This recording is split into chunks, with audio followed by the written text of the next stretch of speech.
Hi, welcome back. Yes, I finally got my hair done. Oh God, it needed it so bad. It's been like 3 months. I got the color, I got the cut, I got all of it done. Yay. This is how it's actually supposed to look. I know you've never seen it look decent before. So today I'm going to do a sort of an extended tutorial exactly how I do my eyes. Every friend I've ever had has asked me, you're going to have to show me someday how you do your eyeshadow. I don't know how you do that. You're going to have to teach me. So I'm doing a video on exactly how I do my eyeshadow. This is how it turned out today. Haven't used this one. I've had this palette for a while, but I have barely used it. So I wanted to kind of dig into it today, and I love it. The shadows are the pigment, really, it doesn't drag. It's soft and it blends really well. It blends even when you don't know it needs to blend. It somehow knows that it needs to blend when you don't know that you need to blend it. I don't know how to explain it. Anyway, this is YSL Couture Palette Wild Edition. The Wild Edition refers to this Sully pattern on here. I don't care about that. But I got this at Sephora a while back. I think Sephora is the only place that carries it. That's the only place I've ever seen this one. It's beautiful neutral taupes browns with a dark gray in the center. It looks like it's matte, but it actually has a really light rose petal kind of feel. Comes with a little, applicator and a little tiny brush, which I never use any of that stuff. But it's just some really good, basic, everyday, down-to-earth colors. I think it turned out really well. I'm going to have to start using this one more often. So lately, I have a lot of different concealers, okay? Lately, I have been loving my Urban Decay Naked Skin. It stays on just forever, all day. You don't have to retouch it, even right in here. Where I usually have a lot of loss of concealer during the day. It doesn't go anywhere. It is so awesome. But I have on a BB cream today, so I felt like I would use something that's creamier, and I don't have to be anywhere special tonight, so I don't have to have an all-day stay-on concealer. So I'm going to use my L'Oreal Visible Lift Blur. This one is Fair 301. And I just glopped out a whole lot of it. This one is very runny, sort of. It's a thick, creamier type, but I noticed it runs out of this tube. Just like, you got to be really careful. You definitely cannot stand it on end like this, or it will, when you open it, it will pour out and you will lose like half of it all over the place. So I just put my concealer all under here, and I'm real dark right here. So I make sure and get it up there, and I just sort of pat it around and smooth it out. And I do that. This is likely to be a very long video, if not two. There's just so much to doing your eyes. I think it's going to take 2 videos. So what I do then is I have a fluffy brush that I just use for my under eye concealer, and my powdering my under eye concealer. What I've been using lately, and I don't honestly see a big difference between this and just my regular setting powder, my Smooth Operator Tarte, but I'm going to use this and, stay with it and use it up, is my e.l.f. High Definition Under Eye Setting Powder. I use that right now. I put it on a fluffy brush, and then I just dab it under here. And with the creamier concealers like this, I put quite a bit under there, but you can't go too far because then I get puckered, like dried out looking. It has to get real creamy right under my lashes, and that's when it disappears. My concealer really disappears there. Okay, that part is done. So I have been using several different eyelid primers lately, and I honestly do not see a difference between any of them. I have a Lorac Behind the Scenes.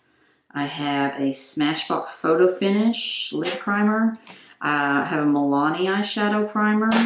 I have a hard candy one that came in a little kit that I got the other day. I have Too Faced Shadow Insurance.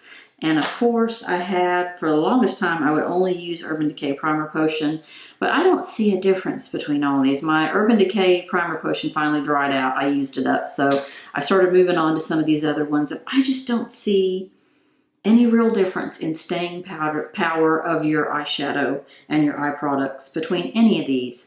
So I'm using up my expensive ones, and I'm just, when I run out of those, I'm just going to get this Milani one because I don't see a difference. Right, today, I think I will use my Smashbox Photo Finish. I don't know why, just because I haven't used this one in a while. I'm trying to use stuff I haven't used in a while on here. This one is very dry. I don't know if this one's old. I know it's kind of old. But this one is dry, dry, dry. I go all the way up to my arch, all the way from lashes to arch for that one, padding. This one's dry and it looks very concealer-ish, like it's very brownish beige, so it's like it's going to conceal whatever color you have on your lid. I have very dark, you know, just like my dark circles, I got dark lids too. So maybe this is a good thing. Maybe I have a new primer that I just accidentally discovered. So then I'm going to start on my colors on my eyes. And look at this, it's so much fun. I just picked this up the other day. It is a giant tub to put all of my brushes in. In the front, I have all my eye brushes, and in the back, I have all my face brushes. These are not all my brushes, I have a backstop that I keep makeup, old brushes in, whatever. But these are the ones I actually use the most. But this thing is so awesome. It was only $9.99. It has 3 different dividers in it. But it is packed full because I use all of these. So I'm excited about this. It's going to go in my new makeup room, which is coming right along, by the way. Okay, so usually on my lid, I will use either a fluffy brush or a flat brush to lay down my lid color. Today, I'm going to use a fluffy brush. I've just kind of tended toward using those lately. I just like the way it looks. If I'm trying to get a real deep color saturation on my lid, or if the color I'm using is very metallic and I want my lid to be very metallic, I will lay it on there with a flat brush. And that will be my lid. But right now, these days, I'm wanting something softer looking, so I'm using fluffy brushes for that. So on this palette, it's so pretty. It's not very springy. It's just not a very springy day. We're still in winter down here right now. We went to spring for a few days, and now we're back to winter again. But I'm going to choose for my lid color this one right here, this tan kind of. And it's got, all of these colors have the faintest satin look to them. I don't know, it's just really faint rose petal kind of finish to it. The way I choose lid colors, crease colors, all of that is I'll look at a palette and you don't want to get the lightest color, but maybe the second lightest color. That would be a good lid color. You want to do light colors on parts you want to come forward and dark colors that you want parts to recede. So you'll do a light color on your lid. This is most of the time. Sometimes you can reverse that. And then you want to do a sort of a medium color in your crease, a dark color in your corner, and then the lightest color up right under your eyebrows for your highlight. That's kind of the formula that has always worked, about bringing your lid forward, bringing your crease back, and your highlight, your brow bone sort of forward. And then darkening these corners to bring those in or back too. So I'm gonna dab my fluffy on this, sort of a warm tan. And then I just sweep over my lid and I go all the way in and all the way out. Lashes to lid. I told you this is going to be a long video. I have big eyelids. So, tan.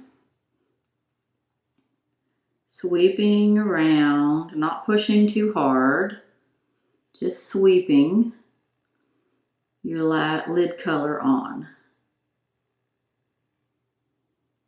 Okay, now remember, with all of this eyeshadow stuff, anything on your makeup, you don't have to be super precise. Especially on the shadows, you're going to get drag marks, especially with darker colors. You're going to mess up. You're going to get it all down here. It's going to fall out under your eyes. Just go back and clean it up. You're going to sort of blend everything together at the end anyway. It's all going to clean up. So don't worry about being super precise or super talented at getting everything exactly where it needs to be right off the bat. So for my crease, I'm going to use a pointier brush, and I'm going to do a pretty dark color today for my crease. These two colors down here at the bottom are really close in color. I'm going to do this darker one in my crease, and then I'm going to go back and transition it with this one, and I'll show you how to transition. So I'm going to just take the tip of the pointed brush. I'm not like digging super in. Just the tip of the pointed brush needs to be in the product. And I always go back, no matter what I've got on the brush, and sort of tap the dust off. And then I have a towel I keep right next to me, and I sort of blot on the towel. And that minimizes the stuff falling down in under your eyes and getting where you don't want it to get. So I go right in my crease, and then this bone up here, you want to go a little bit on that, especially if you have a hooded eye like I do, where the skin, when you're not going like this, of course, nobody has a hooded eye then, but if you're just looking, then this hood falls down over my lid, and I want to bring my crease up a little bit so that it doesn't look quite so falling down.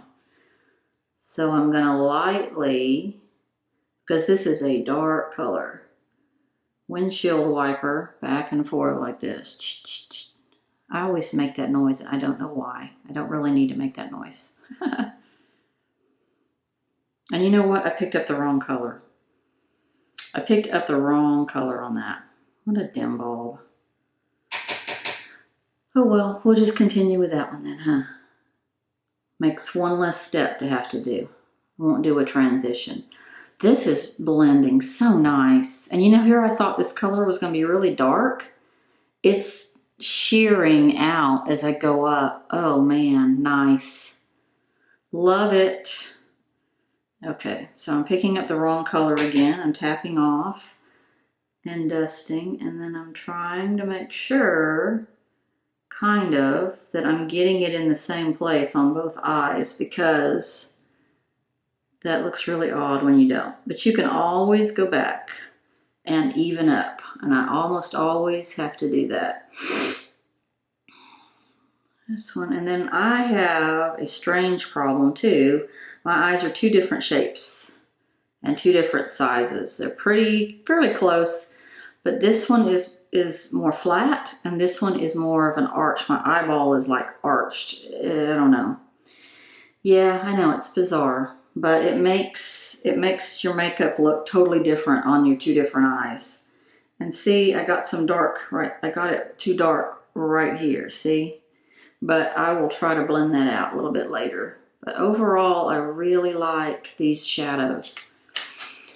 So then I usually do my highlight. That's your brow bone, sort of, under your brow bone.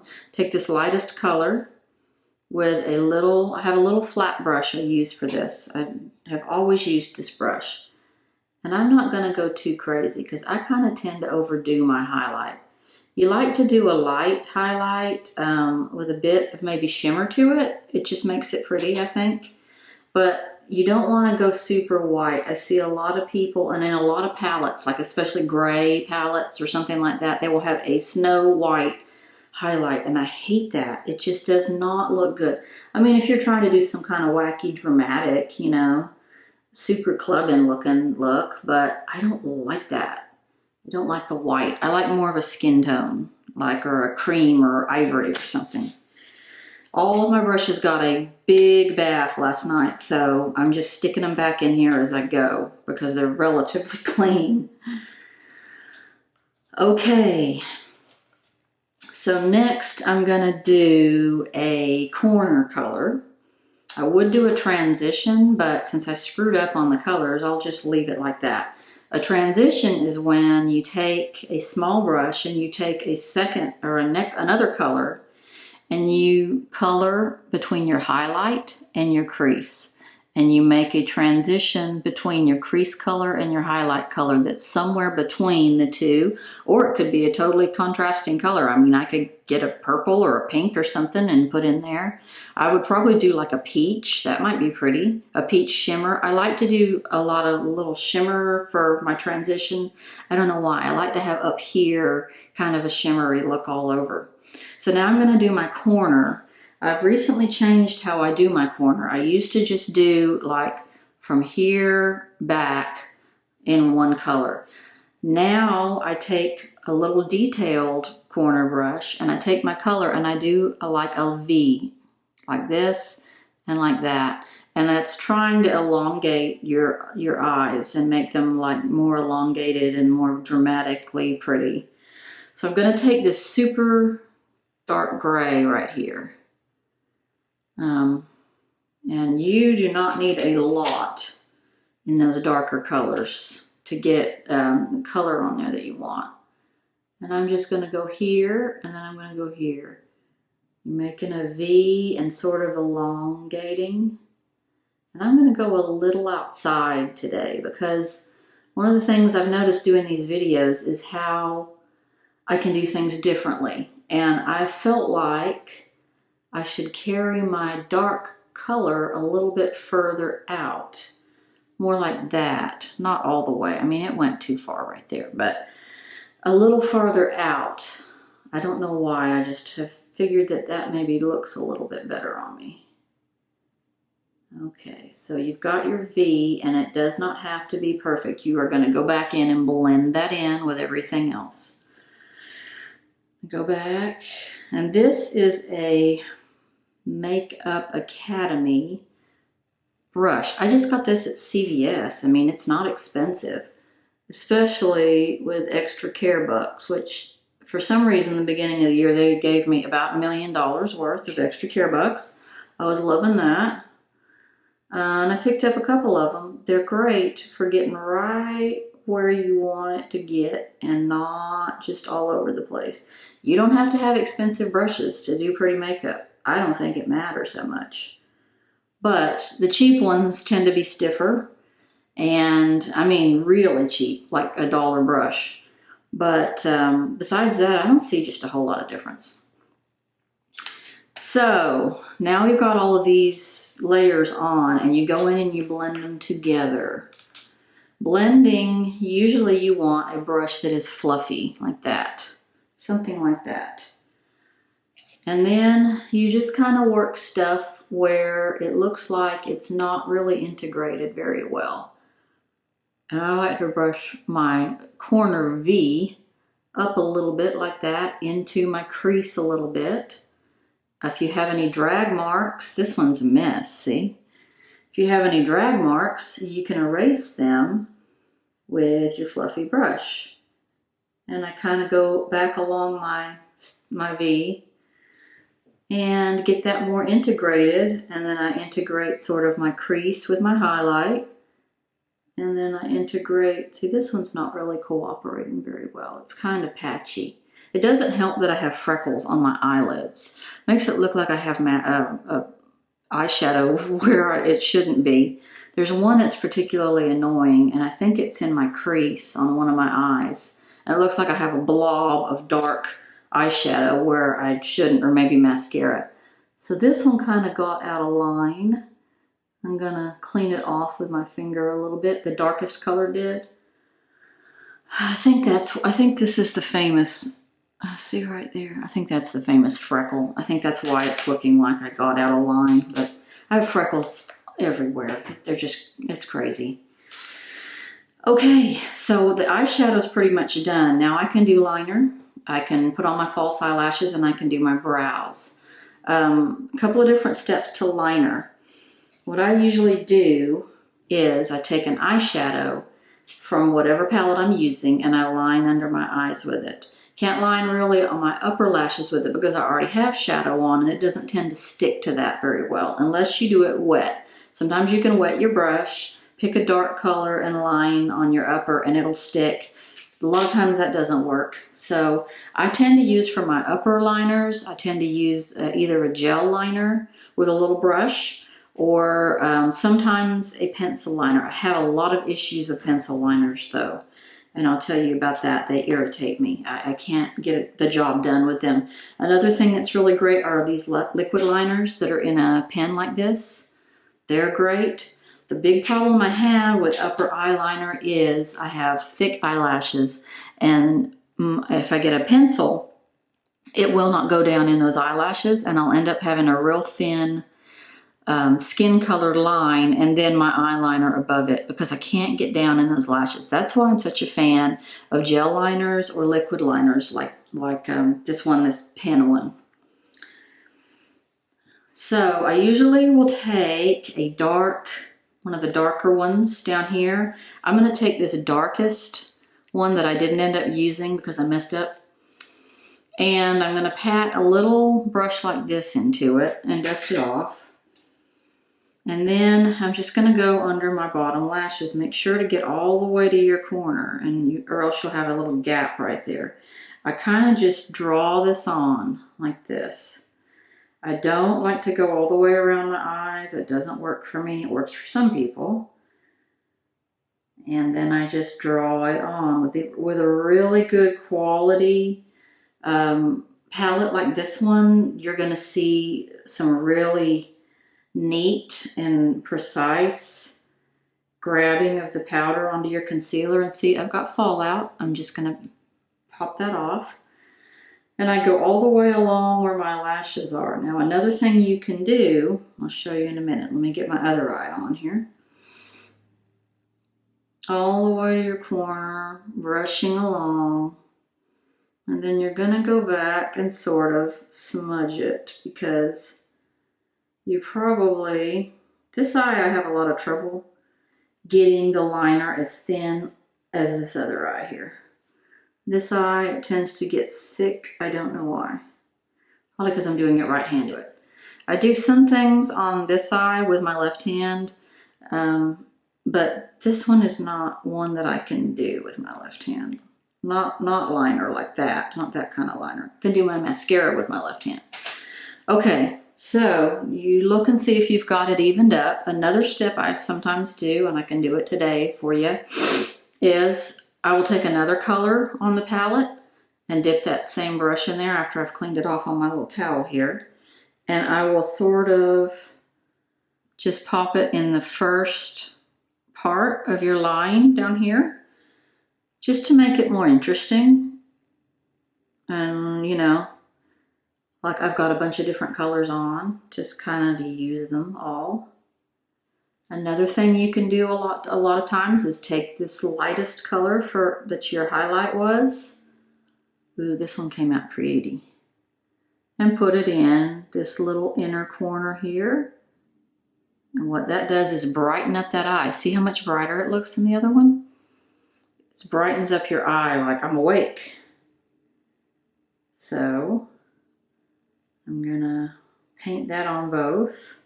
Don't always do that, especially if I don't have time. But with a color that's as nice as this highlight, I'm going to do it this time. If I have sort of a blah highlight, like maybe no shimmer at all, I probably won't do it every time. Yes, I like that. So far.